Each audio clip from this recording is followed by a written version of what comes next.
Hi hello नमस्कार. स्वागत आहे तुमचं माझ्या स्वामिनी बालार या फूड चॅनलमध्ये.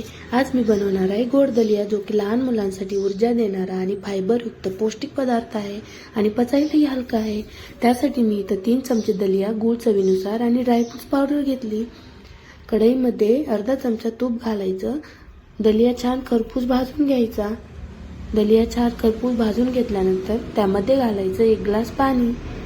पाणी घातल्यानंतर याला कंटिन्युअसली स्टर करायचं, म्हणजे याच्या गुठळ्या होणार नाही. दलिया म्हणजे काय, तर दलिया म्हणजे गहू दळून त्याचे मध्यम किंवा जाडसर आकाराचे तुकडे केले जातात. मी इथं खूप बारीक धरडलेला दलिया घेतला आहे.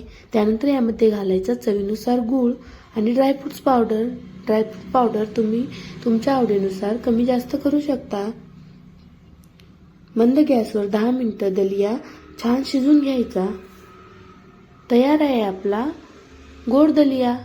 तुम्हाला ही रेसिपी आवडली असेल तर चॅनलला लाईक, शेअर, सबस्क्राईब जरूर करा. थँक्यू. Bye bye.